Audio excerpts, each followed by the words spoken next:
ونستعينه ونستغفره ونؤمن به ونتوكل عليه ونعوذ بالله من شرور أنفسنا ومن سيئات أعمالنا من يهده الله فلا مضل له ومن يضلله فلا هادي له وأشهد أن لا إله إلا الله وأشهد أن محمدا عبده ورسوله أما بعد فأعوذ بالله من الشيطان الرجيم بسم الله الرحمن الرحيم يا أيها الناس اتقوا ربكم الذي خلقكم من نفس واحدة وخلق منها زوجها وبث منهما رجالا كثيرا ونساء واتقوا الله الذي تساءلون به والأرحام إن الله كان عليكم رقيبا وقال يا أيها الذين آمنوا اتقوا الله حق تقاته ولا تموتن إلا وأنتم مسلمون وقال يا أيها الذين آمنوا اتقوا الله وقولوا قولا سديدا يصلح لكم أعمالكم ويغفر لكم ذنوبكم ومن يطع الله ورسوله فقد فاز فوزا عظيما ہر قسم کی تعریف، کبریائی، بڑائی، حمد و ثنا اللہ رب العالمین کے لیے ہے، اور بے انتہا درود و سلام نازل ہو سید المرسلین رحمت للعالمین جناب محمد الرسول اللہ صلی اللہ علیہ وسلم پر۔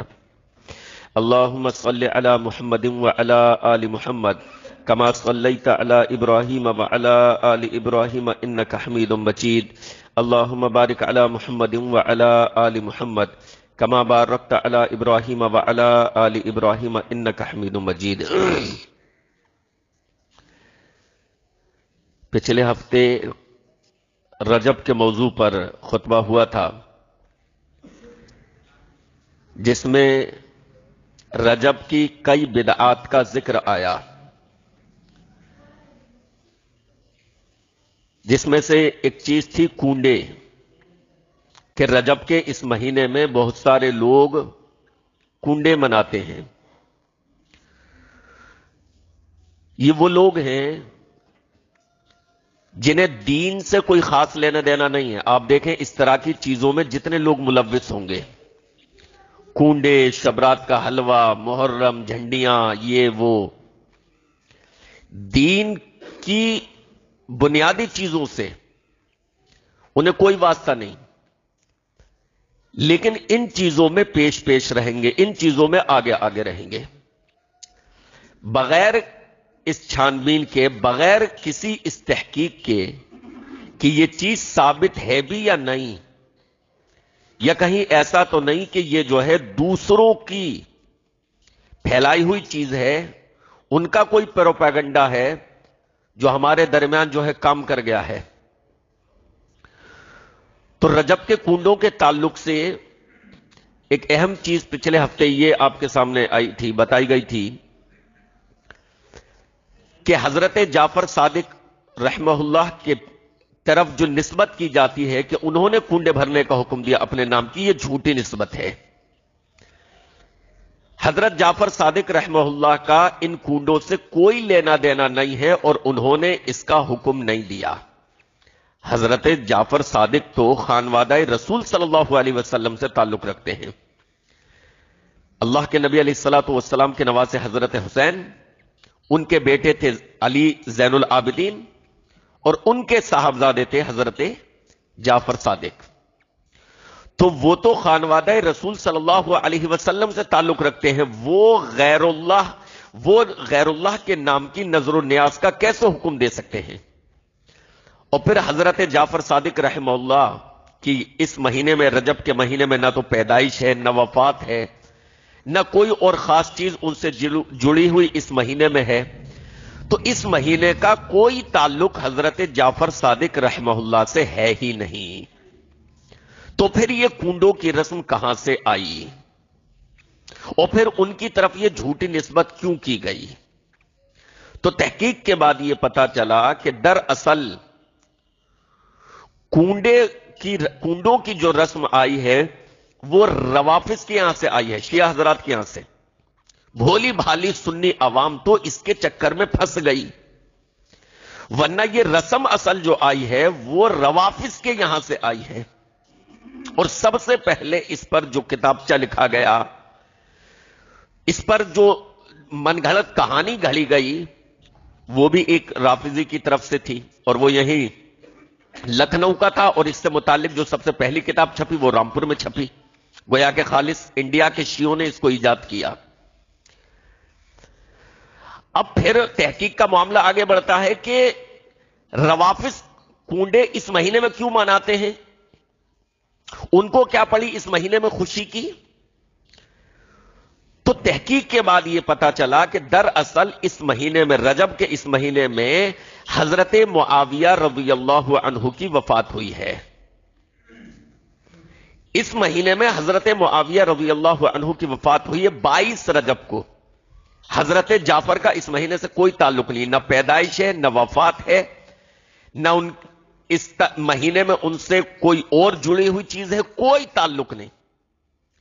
لیکن حضرت معاویہ رضی اللہ عنہ کی اس مہینے میں وفات ہوئی ہے 22 رجب کو۔ اور روافض جو ہیں، شیعہ حضرات جو ہیں، وہ حضرت معاویہ رضی اللہ عنہ کو برا بھلا کہتے ہیں۔ تمام اصحاب رسول کو بالعموم، حضرت ابوبکر صدیق کو، حضرت عمر فاروق کو، سیدہ عائشہ کو، حضرت عثمان کو، سب پر لعن طعن کرتے ہیں۔ وہ اہل سنت کی تمام عظیم الشان شخصیات کے بارے میں نازیبہ الفاظ کا استعمال کرتے ہیں۔ بھائی صحابہ ہمارے سروں کا تاج ہیں، پیارے نبی علیہ الصلوۃ والسلام کے ساتھی، تو وہ تمام کو جو ہے برا بھلا کہتے ہیں، سوائے چند کے، حضرت علی رضی اللہ عنہ، حضرت فاطمہ، حسنین کریمین، بس ان چند کو چھوڑ کر باقی تمام صحابہ کے بارے میں ان کا نظریہ انتہائی خراب ہے، اور ان کی شان میں یہ لوگ گستاخی کرتے ہیں۔ لیکن خاص کر حضرت معاویہ رضی اللہ عنہ سے بہت زیادہ بغض و حسد رکھتے ہیں۔ تو پتہ یہ چلا کہ اس مہینے میں، رجب کے مہینے میں 22 رجب کو حضرت معاویہ کی وفات ہوئی ہے، تو ان کی وفات کی یہ لوگ خوشی مناتے ہیں۔ پھر انہوں نے یہ سوچا، ان کے یہاں ایک چیز پائی جاتی ہے تقیہ، کہ اپنے اصل عقیدے کو چھپانا، اپنے اصل نظریے کو چھپانا سنی عوام سے، اور ان کے درمیان اس چیز کو رائج کرنے کے لیے کوئی اور اسٹوری ظاہر کر دینا۔ تقیہ کا یہی مطلب ہوتا ہے کہ اپنے اصل عقیدے کو چھپانا۔ تو یہ ان کے یہاں بنیادی چیز ہے۔ تو انہوں نے یہ سوچا کہ بھائی سنی عوام کو اس میں کیسے ملوث کیا جائے، لہذا ایک جذباتی اسٹوری گھڑی گئی حضرت جعفر صادق رحمہ اللہ کے نام پر، اور یہ کہانی بنا دی گئی کہ انہوں نے حکم دیا ہے اس مہینے میں اپنے نام کے کنڈے بھرنے کا۔ اور پھر وہ عوام جس کو تحقیق سے کوئی واسطہ نہیں، جس کو چھانبین سے کوئی واسطہ نہیں، جسے قرآن و حدیث کے دلائل سے کوئی واسطہ نہیں، جنہیں صحابہ کے طریقے سے کوئی واسطہ نہیں کہ چھانبین کی جائے، کوئی ان کے یہاں اس تعلق سے دوڑ دھوپ نہیں پائی جاتی کہ معاملات کی چھانبین کی جائے کہ یہ چیز ہے بھی یا نہیں، ان کے یہاں یہ اسٹوری تیزی سے دوڑنے لگی، اور پھر یہ بھولی بھالی عوام جو ہے اس مہینے میں کنڈے دھڑلے سے منانے لگی، اور روافض کے ایک ایسے پروپیگنڈے کہ حضرت معاویہ کی وفات پر خوشی منانا، اس کا شکار ہو گئی۔ لہذا ضروری ہے کہ آج ہم حضرت معاویہ رضی اللہ عنہ کے فضائل آپ کے سامنے بیان کریں، تاکہ ہماری عوام کو یہ پتا چل سکے کہ اس مہینے میں وہ جو کنڈے منا رہے ہیں وہ کتنے بڑے پروپیگنڈے کا شکار ہو رہے ہیں، اور کیسی عظیم الشان شخصیت کی وفات کی خوشی میں جو چیز شروع کی گئی اس میں وہ شریک ہو رہے ہیں۔ حضرت معاویہ رضی اللہ عنہ، میرے بھائیوں، جناب محمد الرسول اللہ صلی اللہ علیہ وسلم کے تمام صحابہ انبیاء کے بعد سب سے افضل و اعلی ہے۔ اللہ رب العالمین نے اپنے نبی کے لیے ایسے رفقا چنے، ایسے ساتھی چنے جو پوری امت میں سب سے زیادہ افضل ہیں۔ انبیاء کے بعد سب سے زیادہ افضل اگر کوئی ہے تو وہ صحابہ ہیں، اور صحابہ کو اللہ نے اپنے نبی کے ساتھیوں کے طور پر چنا ہے۔ صحابہ کے مقام و مرتبے کے لیے اس سے بڑی دلیل اور اس سے بڑی وجہ کیا ہوگی کہ اللہ تعالی نے صحابہ کا انتخاب فرمایا ہے۔ جیسے اللہ نے نبیوں کا انتخاب فرمایا ہے نا کہ بھئی یہ نبی ہیں، یہ نبی ہیں، ان کے سر پر نبوت کا تاج رکھا، ان کو نبی بنایا، اسی طریقے سے اللہ تعالیٰ نے اپنے آخری رسول جناب محمد الرسول اللہ صلی اللہ علیہ وسلم کے ساتھیوں کا بھی انتخاب فرمایا کہ یہ شخصیات جو ہیں میرے محبوب آخری رسول کے ساتھی بننے کے لائق ہیں۔ گویا کہ صحابہ سارے کے سارے اللہ رب العالمین کا انتخاب ہے۔ مسند احمد کی روایت حضرت عبداللہ ابن مسعود رضی اللہ عنہ فرماتے ہیں، کہتے ہیں ان اللہ نظر فی قلوب العباد فوجد قلب محمد صلی اللہ علیہ وسلم خیر قلوب العباد۔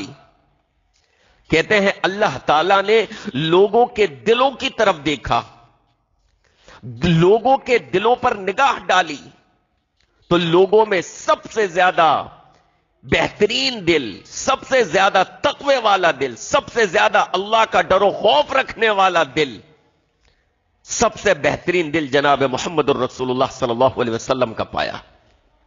فاصطفاہ لنفسہ فابتعثہ برسالتہ، اللہ نے ان کو اپنے آخری رسول کے طور پر چن لیا، ان کو نبوت دے کر مبعوث فرمایا۔ تو سب سے بہترین دل کس کا پایا؟ جناب محمد الرسول اللہ صلی اللہ علیہ وسلم کا۔ اللہ نے ان کو اپنے آخری رسول کے طور پر چن لیا۔ ثم نظر فی قلوب العباد بعد قلب محمد صلی اللہ علیہ وسلم فوجد قلوب اصحابہ خیر قلوب العباد فجعلہم وزراء نبیہ۔ پھر اللہ تعالیٰ نے لوگوں کے دلوں کی طرف دیکھا، لوگوں کے دلوں پر نگاہ ڈالی تو اللہ تعالیٰ نے اپنے نبی کے دل کے بعد جب لوگوں کے دلوں پر نگاہ ڈالی تو سب سے بہترین دل جناب محمد الرسول اللہ صلی اللہ علیہ وسلم کے صحابہ کا پایا۔ سب سے بہترین دل نبی کے صحابہ کا پایا۔ فَجَعَلَهُمْ وُزَرَاءَ نَبِيِّهِ، تو اللہ تعالیٰ نے ان کو اپنے نبی کے وزراء، اپنے نبی کے سپورٹر، اپنے نبی کے ساتھیوں کے طور پر چن لیا۔ مسند احمد کی روایت۔ تو گویا کہ صحابہ جو ہیں وہ اللہ کا انتخاب ہیں، اللہ نے صحابہ کا انتخاب فرمایا ہے، اور سارے کے سارے صحابہ، کوئی ایک صحابی نہیں، سارے کے سارے صحابہ اللہ کے چنے ہوئے ہیں۔ تو کیا اللہ تعالیٰ اپنے نبی کے لیے ایسے ویسے لوگوں کو چن لے گا؟ کیا اللہ تعالیٰ اپنے نبی کے لیے ایسی شخصیات کا انتخاب کر لے گا کہ جو بعد میں اسلام سے پھر جانے والے ہو؟ نہیں۔ اگر ایسا ہوگا تو اس کا مطلب یہ ہے کہ اللہ کے انتخاب میں غلطی ہوئی ہے، اور اللہ تعالیٰ سے غلطی کا صدور ناممکن ہے۔ اللہ تعالیٰ غلطیوں سے پاک و صاف ہے۔ اللہ تعالیٰ نے اپنے نبی کے لیے جن شخصیات کو چنا وہ سب سے زیادہ معزز و مکرم ہیں، وہ سب سے زیادہ افضل اور بہتر ہیں۔ تو انہی صحابہ کے ایک فرد ہیں حضرت معاویہ رضی اللہ عنہ۔ حضرت معاویہ رضی اللہ عنہ کی سب سے پہلی فضیلت تو یہی ہے کہ وہ نبی کے ساتھی ہیں، نبی کے صحابی ہیں۔ اگر حضرت معاویہ رضی اللہ عنہ کی شان میں کوئی اور فضیلت وارد نہ ہوتی، اگر حضرت معاویہ رضی اللہ عنہ کے تعلق سے ہمیں فضیلت میں کوئی اور حدیث نہ ملتی، تب بھی حضرت معاویہ کی فضیلت کے لیے یہی کافی تھا کہ حضرت معاویہ رسول گرامی علیہ الصلوۃ والسلام کے ساتھی ہیں، حضرت معاویہ نبی علیہ الصلوۃ والسلام کے صحابی ہیں۔ اور اللہ تعالیٰ نے صحابہ کو جو سرٹیفکیٹ عطا فرمایا ہے قرآن مجید میں، وہ سرٹیفکیٹ یہ ہے کہ اللہ تعالیٰ ان سے راضی ہو گیا اور وہ اللہ سے راضی ہو گئے۔ اللہ نے یہ سند کسی ایک صحابی کو نہیں عطا فرمائی، بلکہ سارے کے سارے صحابہ کو اللہ تعالیٰ نے یہ سند عطا فرمائی ہے۔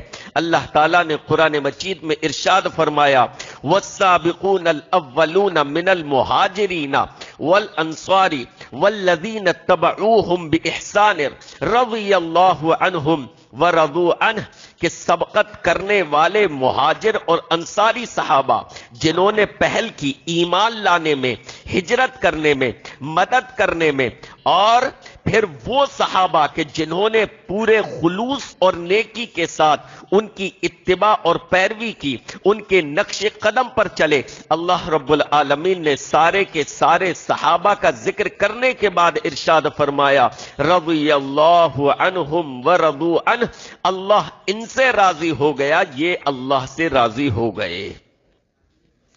تو حضرت معاویہ کی سب سے بڑی فضیلت یہ ہے کہ وہ نبی علیہ الصلوۃ والسلام کے صحابی ہیں، اور صحابی یہ وہ مقام و مرتبہ ہے جو سب سے اعلیٰ و افضل ہے۔ آج کوئی بھی شخص کسی بڑے سے بڑے مقام کو پا سکتا ہے، وہ بڑا فقیہ بن سکتا ہے، وہ بڑا محدث بن سکتا ہے، وہ بڑا عالم دین بن سکتا ہے، وہ بڑا متقی و پرہیزگار بن سکتا ہے، بڑا عابد بن سکتا ہے، لیکن آج کوئی شخص صحابی نہیں بن سکتا۔ یہ اس کی دسترس سے باہر ہے، کیونکہ صحابی صرف ان شخصیات کو کہا جاتا ہے جنہوں نے نبی علیہ الصلوۃ والسلام سے ایمان کی حالت میں ملاقات کا شرف حاصل کیا ہے اور پھر ایمان ہی پر ان کی وفات ہوئی ہے۔ تو صحابی آج کوئی نہیں بن سکتا۔ اگر کسی کو اللہ رب العالمین 100 زندگیاں بھی دے دے اور وہ 100 مرتبہ بھی مر کر جی جائے، تب بھی آج وہ صحابی نہیں بن سکتا۔ اتنا بڑا مقام ہے، اتنا بڑا شرف ہے، اتنی بڑی فضیلت ہے۔ تو حضرت معاویہ رضی اللہ عنہ کی سب سے پہلی فضیلت کیا ہے کہ وہ نبی علیہ الصلوۃ والسلام کے صحابی ہیں، اور یہ فضیلت تمام فضیلتوں پر حاوی ہے۔ اگر کوئی اور فضیلت بھی ثابت نہ ہوتی تب بھی حضرت معاویہ رضی اللہ عنہ کے ادب و احترام کے لیے، ان کے تعلق سے اپنی زبانوں کو روکنے کے لیے، ان کے تعلق سے نازیبا الفاظ کے استعمال سے بچنے کے لیے صرف یہ ایک شرف کافی تھا کہ حضرت معاویہ رضی اللہ عنہ صحابی رسول ہیں۔ نمبر 2، حضرت معاویہ رضی اللہ عنہ یہ ان شخصیات میں سے ہیں کہ اللہ کے نبی علیہ الصلوۃ والسلام نے جن کو دعا دی ہے۔ پیارے نبی علیہ الصلوۃ والسلام نے حضرت معاویہ رضی اللہ عنہ کو دعا دی۔ بتائیے، آخری رسول جناب محمد الرسول اللہ صلی اللہ علیہ وسلم کی زبان مبارک سے جس کے لیے دعائیہ کلمات نکلے ہوں، اس سے بڑا شرف کسے حاصل ہوگا؟ اللہ کے نبی علیہ الصلوۃ والسلام نے حضرت معاویہ کے لیے ایک مرتبہ دعا کرتے ہوئے ارشاد فرمایا اللہم علمہ الکتاب والحساب وقہ العذاب، اے اللہ معاویہ کو تو کتاب اور حساب کا علم عطا فرما، وقہ العذاب اور ان کو جہنم کے عذاب سے بچانا، یعنی جنت کی دعا کی کہ اللہ حضرت معاویہ رضی اللہ عنہ کو جنت عطا فرما۔ اسی طریقے سے ترمذی شریف کی حدیث، اللہ کے نبی علیہ الصلوۃ والسلام نے حضرت معاویہ کو دعا دیتے ہوئے ارشاد فرمایا اللہم اجعلہ ہادیا مہدیا، اے اللہ معاویہ کو ہدایت والا بنا، مہدیا ہدایت یافتہ بنا، ہادی بنا، ہدایت یافتہ بنا، وہدی بھی، اور اے اللہ ان کے ذریعے لوگوں کو ہدایت ملے۔ کتنی بڑی دعا ہے پیارے نبی علیہ الصلوۃ والسلام کی، گویا کہ حضرت معاویہ کو ہدایت کا مرکز قرار دے دیا۔ اللہ ان کو ہادی بنا، ہدایت یافتہ بنا، اور ان کے ذریعے لوگوں کو ہدایت ملے، گویا کہ یہ دوسروں کی ہدایت کا بھی سبب بنے۔ یہ ترمذی شریف کی حدیث حضرت معاویہ رضی اللہ عنہ کے فضائل و مناقب میں بہت واضح حدیث ہے۔ تو حضرت معاویہ ان صحابہ میں سے ہیں جن کو رسول گرامی علیہ الصلوۃ والسلام کی دعا پانے کا شرف حاصل ہوا ہے۔ لہذا ایسی عظیم الشان شخصیت کے بارے میں روافض غلط نظریہ رکھیں تو رکھیں، اب سنی عوام ہماری وہ کیسے ان کے بارے میں شکوک و شبہات کا اظہار کر سکتی ہے؟ لیکن افسوس کی بات یہ ہے کہ آج ہماری سنی عوام میں سے بھی، سنی عوام سے مطلب شیعہ کے مقابلے میں سنی، کوئی خاص مسلک نہیں، جب ہم شیعہ کے مقابلے میں سنی بولیں تو اس میں سارے مسلک جو صحابہ کا ادب و احترام کرتے ہیں، سارے مسلک اس میں شمار ہوتے ہیں۔ وہ چاہے اہل حدیث ہو، دیوبند مسلک دیوبند والے ہوں، مسلک بریلوی، سنی عوام سے سب مراد ہوتے ہیں جب شیعہ کے مقابلے میں بولا جائے یہ لفظ۔ تو اگر وہ لوگ حضرت معاویہ کے تعلق سے غلط نظریہ رکھیں، لان تان کریں، تشنی کریں، سمجھ میں آتا ہے کہ ان کا تو دھرم ہی وہ ہے، ان کا تو معاملہ ہی یہ ہے کہ صحابہ کو برا بھلا کہنا، اور وہ اس کی سزا اللہ کے یہاں بھگتیں گے۔ اللہ کی ان پر پھٹکار ہے، یہ ان پر بدنصیبی ہے کہ ان کی زبانیں صحابہ کے تعلق سے آلودہ ہوتی ہیں، ان کی زبانیں صحابہ کے تعلق سے ناپاک ہوتی ہیں، وہ صحابہ کو برا بھلا کہتے ہیں۔ یہ ان کی بدنصیبی ہے کہ اللہ نے جن کو اپنی رضامندی کا سرٹیفکیٹ دیا، اللہ نے جن کو اپنے نبی کا ساتھ عطا کیا، ان کو برا بھلا کہتے ہیں۔ تو ان کا تو دھرم ہی یہ ہے، لیکن ہماری بھولی بھالی عوام میں سے بھی افسوس ہوتا ہے کہ بہت سارے لوگ ان کی باتوں میں آ کر حضرت معاویہ رضی اللہ عنہ کے تعلق سے غلط سوچ رکھتے ہیں۔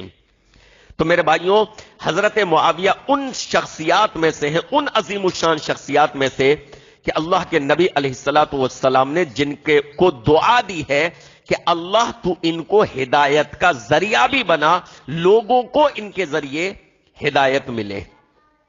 نمبر 3، حضرت معاویہ رضی اللہ عنہ کی تیسری فضیلت، تیسرا شرف، حضرت معاویہ رضی اللہ عنہ یہ ان عظیم الشان صحابہ میں شامل ہیں کہ اللہ کے نبی علیہ الصلوۃ والسلام نے جن کو کتابت کے لیے مقرر کر رکھا تھا، یعنی یہ کاتبین وحی میں سے ہیں۔ کاتب وحی، جب وحی نازل ہوتی، قرآن مجید کا نزول ہوتا، تو جناب محمد الرسول اللہ صلی اللہ علیہ وسلم نے جن خاص صحابہ کو منتخب فرما رکھا تھا کہ ان سے وہ لکھوائیں کہ اس آیت کو فلاں جگہ لکھ دو، فلاں صورت میں فلاں آیت کے بعد لکھ دو، یہ کام جن سے لیتے تھے ان میں حضرت معاویہ رضی اللہ عنہ ہیں۔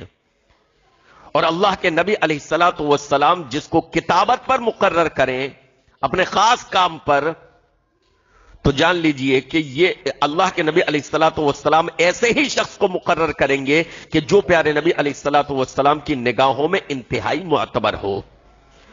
صرف کتابت وحی نہیں، اس کے علاوہ بھی اللہ کے نبی علیہ الصلوۃ والسلام جو اپنے معاملات لکھواتے تھے، تو جن صحابیوں کو آپ نے منتخب کر رکھا تھا کہ ان پر اعتماد کرتے ہوئے ان کے سپرد کریں یہ کام، ان میں حضرت معاویہ رضی اللہ عنہ ہے۔ مسلم شریف کی حدیث ہے، اور یہ مقام جو ان کو ملا تھا کاتب وحی ہونے کا یا اللہ کے نبی علیہ الصلوۃ والسلام کے کاتب ہونے کا، یہ ان کے والد کی سفارش پر ملا تھا، حضرت ابو سفیان رضی اللہ عنہ۔ مسلم شریف کی حدیث، حضرت ابو سفیان رضی اللہ عنہ نے اللہ کے نبی علیہ الصلوۃ والسلام سے کہا، اے اللہ کے رسول صلی اللہ علیہ وسلم، ثلاث اعطنیہن، 3 چیزیں مجھے دے دیجئے، 3 چیزوں کی درخواست کرتا ہوں، میری درخواست قبول کر لیجئے، 3 چیزیں۔ اللہ کے نبی علیہ الصلوۃ والسلام نے فرمایا نعم، جی عرض کیجئے۔ تو حضرت ابو سفیان رضی اللہ عنہ نے کہا، پہلی چیز یہ ہے، عندی احسن العربی واجملہ ام حبیبہ بنت ابی سفیان ازوجکھا۔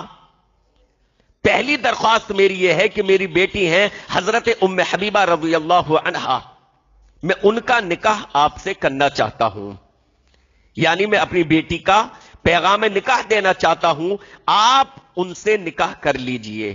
اللہ کے نبی علیہ الصلوۃ والسلام نے فرمایا نعم، یعنی کہ گویا کہ یہ درخواست اللہ کے نبی علیہ السلام نے قبول فرما لی، حضرت ام حبیبہ رضی اللہ عنہ سے نکاح کرنے پر رضامندی کا اظہار کر دیا۔ حضرت ابو سفیان نے کہا کہ میری دوسری درخواست یہ ہے کہ میرے بیٹے، پہلی درخواست بیٹی کے لیے تھی کہ میری بیٹی سے نکاح کر لے، دوسری درخواست یہ کی کہ میرے بیٹے جو ہیں معاویہ رضی اللہ عنہ، ان کو اپنا کاتب بنا لیجئے، اجعلہ کاتبا لدیک، اپنے پاس ان کو لکھنے والا مقرر کر لیجئے، یعنی آپ کے جو ضروری معاملات ہیں، آپ کی وحی کے لکھنے کا معاملہ ہے، آپ کے اقوال لکھنے کا معاملہ ہے، جو بھی لکھنے کے معاملات ہیں ان کو کاتب کے طور پر اپنے پاس مقرر کر لیجئے۔ اللہ کے نبی علیہ الصلوۃ والسلام نے فرمایا نعم، ہاں، یعنی اس درخواست کو بھی میں قبول کرتا ہوں۔ تو حضرت ابو سفیان نے درخواست کی، 3 درخواستیں. پہلی، بیٹی کا نکاح اپنے نکاح میں لے لیجئے. دوسری، میرے بیٹے معاویہ کو اپنا کاتب مقرر کر لیجئے. اللہ کے نبی علیہ الصلوۃ والسلام نے اس درخواست کو بھی قبول فرما لیا. اور تیسری درخواست یہ کی کہ اللہ کے رسول صلی اللہ علیہ وسلم مجھے کسی جنگی دستے کا امیر مقرر فرما دینا، یعنی کوئی ایسا لشکر جو جہاد پر جا رہا ہو کفار سے، مجھے اس کا امیر مقرر کر دینا تاکہ میں کفار سے لڑوں جس طریقے سے میں نے مسلمانوں سے جنگیں کی ہیں. حالت کفر میں جیسے میں نے مسلمانوں سے جنگیں کی ہیں، میں چاہتا ہوں حالت اسلام میں کفار سے جنگیں کروں تاکہ وہ اندر کی جو گلٹی ہے وہ میری دور ہو سکے کہ میں نے کسی زمانے میں مسلمانوں سے جنگیں کی ہیں. تو حضرت ابو سفیان رضی اللہ عنہ نے تو فتح مکہ کے بعد اسلام قبول کر لیا تھا نا. تو کہا اللہ کے رسول، میں نے جس طریقے سے اب تک مسلمانوں سے جنگیں کی ہیں، میں چاہتا ہوں کہ اسی طریقے سے کافروں سے جنگیں کروں، لہٰذا مجھے کسی لشکر کا امیر مقرر فرما دیجئے. اللہ کے نبی علیہ الصلوۃ والسلام نے اس درخواست کو بھی قبول فرمایا. تو حضرت ابو سفیان نے 3 درخواستیں کی، نبی علیہ السلام نے تینوں درخواستوں کو قبول فرمایا، جن میں سے ایک درخواست یہ تھی کہ میرے بیٹے معاویہ کو اپنا کاتب مقرر کر لیجئے. لہذا اللہ کے نبی علیہ الصلوۃ والسلام کو جب کوئی معاملہ پیش آتا، کوئی تحریر کروانا چاہتے، تو جن صحابہ کو آپ یاد فرماتے لکھنے کے لیے، ان میں سے ایک حضرت معاویہ رضی اللہ عنہ تھے. ان سے آپ قرآن مجید کی وحی کو لکھواتے، ان سے آپ اپنے انتظامی امور کے معاملات کو لکھواتے، ان کے سپرد کرتے کہ معاویہ اس کو لکھ لو. تو اس کے بعد بھی کوئی سنی عوام، نعوذ باللہ استغفر اللہ، حضرت معاویہ رضی اللہ عنہ کے تعلق سے ذرہ برابر بھی کسی قسم کی بے ادبی اپنے دل و دماغ میں پال سکتا ہے؟ نہیں. اگر پالے گا تو وہ حضرت معاویہ کا کچھ نہیں بگاڑ رہا، وہ اپنے ایمان کو اپنے خطرے میں ڈال دے گا. کیونکہ کسی ایک صحابی کے تعلق سے بھی بے ادبی کرنا، کسی ایک صحابی کے تعلق سے بھی گستاخی کرنا، یہ اپنے ایمان کو خطرے میں ڈالنے کی طرح ہے. تو حضرت معاویہ رضی اللہ عنہ کی تیسری شان اور فضیلت کیا ہوئی کہ کاتب رسول صلی اللہ علیہ وسلم تھے. نمبر 4، حضرت معاویہ کی چوتھی فضیلت کہ حضرت معاویہ رضی اللہ عنہ محدثین، فقہاء، سلف صالحین کے درمیان خال المؤمنین کر کے مشہور ہے. خال المؤمنین کا مطلب مومنوں کے ماموں. تو فقہاء کے درمیان، محدثین کے درمیان ان کو جو لقب ملا ہوا ہے، لقب ہوتا ہے نا، حضرت ابوبکر صدیق کو صدیق کا لقب ملا، سچے. تمام صحابہ سچے تھے، لیکن خاص کر حضرت ابوبکر صدیق رضی اللہ عنہ کو یہ لقب ملا. حضرت عمر رضی اللہ عنہ کو فاروق کا لقب ملا. حضرت عثمان کو ذو النورین کا لقب ملا. حضرت علی رضی اللہ عنہ کو حیدر کا لقب ملا. تو یہ القاب ہوتے ہیں. حضرت معاویہ رضی اللہ عنہ کو فقہاء، محدثین اور سلف صالحین کے درمیان آپ کے لیے جو لقب مشہور تھا وہ ہے خال المؤمنین، یعنی مومنوں کے ماموں. تو یہ مومنوں کے ماموں کیسے ہوئے یہ بھی سن لیجئے. ابھی میں نے آپ کے سامنے حدیث بیان کی کہ حضرت ابو سفیان نے اپنی بیٹی کا نکاح اللہ کے نبی علیہ الصلوۃ والسلام سے کروایا تھا.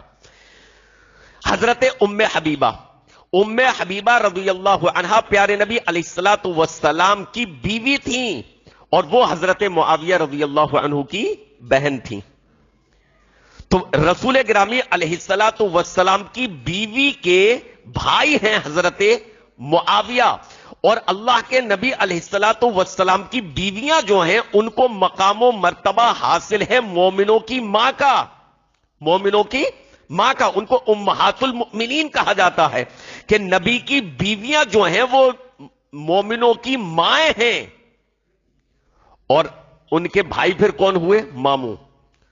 تو تمام بیویوں کے بھائیوں کے تعلق سے یہ چیز مشہور نہیں ہوئی، لیکن حضرت معاویہ رضی اللہ عنہ کے تعلق سے یہ لقب معروف و مشہور ہو گیا کہ وہ مومنوں کے بھائی ہیں. تو یہ بھی ان کی ایک فضیلت ہے. سلف صالحین کے یہاں، فقہاء کے یہاں، محدثین کے یہاں ان کے شرف، مقام اور مرتبے کی بات ہے کہ وہ خال المؤمنین یعنی مومنوں کے ماموں کر کے مشہور ہیں. نمبر 5، حضرت معاویہ رضی اللہ عنہ کی پانچویں فضیلت کہ حضرت معاویہ رضی اللہ عنہ ان حکمرانوں میں سے ہیں کہ جن کے دور کو اللہ کے نبی علیہ الصلوۃ والسلام نے رحمت والا دور قرار دیا ہے. اور حضرت معاویہ رضی اللہ عنہ کے دور حکومت کو اگر دیکھا جائے تو حضرت معاویہ نے 20 سال تک شاندار حکومت کی. کچھ معاملات ہوئے اختلافات کے، ان معاملات کے بارے میں اہل ایمان کو حکم ہے کہ اپنی زبانوں کو بند رکھیں. وہ ان کے آپسی معاملات تھے بعض صحابہ کے، لیکن اہل ایمان کی آزمائش اس میں یہ ہے کہ وہ اپنی زبانوں کو بند رکھیں اور کسی ایک کی طرف اپنا پلڑا اس قدر نہ جھکا دیں کہ دوسرے کو برا بھلا کہنے لگے. نعوذ باللہ. نہیں، بلکہ تمام صحابہ، حضرت علی رضی اللہ عنہ، حضرت عائشہ رضی اللہ عنہا، حضرت معاویہ رضی اللہ عنہ، سب کے بارے میں اہل ایمان کا، مسلمانوں کا یہ منہج ہونا چاہیے کہ وہ اپنی زبانوں کو بند رکھیں اور ان کے لیے صرف دعائے رحمت کریں، نازیبا الفاظ کا استعمال نہیں. تو کچھ معاملات ہوئے، لیکن مجموعی طور پر حضرت معاویہ رضی اللہ عنہ کا دور حکومت تقریباً 20 سال کا شاندار دور حکومت رہا. حضرت معاویہ کے زمانے میں فتوحات کا سلسلہ انتہائی تیزی کے ساتھ پھیلا. جیسے حضرت عمر کے زمانے میں فتوحات کا سلسلہ دراز ہوا نا، کہ فلسطین، یہ شام کا علاقہ فتح ہوا، مصر فتح ہوا، عراق فتح ہوا، فلسطین فتح ہوا، یہ پورے علاقے حضرت عمر فاروق رضی اللہ عنہ کا زمانہ. اسی طریقے سے حضرت معاویہ کے زمانے میں بھی فتوحات کا سلسلہ دراز ہوا، سمرقند فتح ہوا، بے شمار علاقے. 20 سال تک حضرت عمر رضی اللہ عنہ نے انتہائی شان و شوکت کے ساتھ حکومت فرمائی. اور حضرت معاویہ ان میں سے ہیں کہ حضرت عمر بن خطاب رضی اللہ عنہ نے ان کو اپنے زمانے میں شام کا گورنر مقرر کیا تھا. اور خلیفہ ثانی حضرت عمر کا ان کو گورنر وہاں کا مقرر کرنا ان پر ایک اعتماد کی دلیل ہے کہ صحابہ بھی ان کو انتہائی ہوشیار اور انتہائی اپنے انتظامی امور کو سنبھالنے والا اور انتہائی معتبر سمجھا کرتے تھے. تبھی حضرت عمر فاروق رضی اللہ عنہ نے انہیں وہاں کا گورنر مقرر کیا. حضرت عثمان کے زمانے میں بھی رہے تو وہاں کے گورنر وہ ایک عرصے سے چلے آ رہے تھے. تو 20 سال تک بعد میں خلیفہ بنے ہیں. حضرت علی رضی اللہ عنہ کے بعد حضرت حسن کے بعد حضرت علی کے بعد حضرت حسن، پھر اس کے بعد حضرت معاویہ. تو 20 سال تک حضرت معاویہ رضی اللہ عنہ کا دور حکومت انتہائی شاندار رہا. اور السلسلۃ الصحیحہ کی روایت ہے، علامہ البانی رحمہ اللہ نے اس حدیث کو صحیح قرار دیا ہے اور السلسلۃ الصحیحہ میں اس کو درج کیا ہے. فرمایا کہ اللہ کے نبی علیہ الصلوۃ والسلام فرماتے ہیں کہ اس دین کا سب سے پہلا معاملہ جو ہے وہ نبوت کا دور ہے. انہا اول ھذا الامر نبوۃ ورحمۃ ثم یکون خلافۃ ورحمۃ ثم یکون ملکا ورحمۃ. سب سے پہلا دور جو ہے اس کا وہ نبوت کا ہے اور یہ رحمت والا ہے. اس کے بعد کا جو دوسرا دور ہے وہ خلافت کا ہے، یہ بھی رحمت والا ہے. اور تیسرا دور جو ہے اس کا وہ ملوکیت کا ہے، یہ بھی رحمت والا ہے، یعنی حضرت معاویہ رضی اللہ عنہ کا زمانہ، دور خلافت کے فوراً بعد کا زمانہ. تو السلسلۃ الصحیحہ میں یہ صحیح حدیث ہے کہ اللہ کے نبی علیہ الصلوۃ والسلام نے نبوت کا دور، خلافت کا اور اس کے فوراً بعد کی ملوکیت کو، اس کو بھی رحمت میں شمار کیا. اور اس سے بڑی رحمت کیا ہوگی کہ حضرت معاویہ رضی اللہ عنہ کے زمانے میں فتوحات کا سلسلہ انتہائی تیزی کے ساتھ پھیلا. اب آخری فضیلت، چھٹی فضیلت میں آپ کے سامنے بیان کروں حضرت معاویہ رضی اللہ عنہ کی. نمبر 6، چھٹی فضیلت، صحیح بخاری شریف کی حدیث کہ اللہ کے نبی علیہ الصلوۃ والسلام کی زبان رسالت سے حضرت معاویہ کو جنت کی بشارت ملی ہے. بخاری شریف کی حدیث، اللہ کے نبی علیہ الصلوۃ والسلام نے فرمایا اول جیش من امتی یغزون البحر قد اوجبوا. ام حرام رضی اللہ عنہ اس حدیث کی راویہ ہیں، فرماتی ہیں، فرمایا اللہ کے نبی علیہ الصلوۃ والسلام نے میری امت کا سب سے پہلا لشکر جو سمندری جہاد کرے گا اس کے لیے جنت واجب ہو گئی. ام حرام رضی اللہ عنہ نے کہا اللہ کے نبی علیہ السلام میں ان میں سے ہوں گی؟ آپ نے فرمایا ہاں تم بھی انہی میں سے ہو.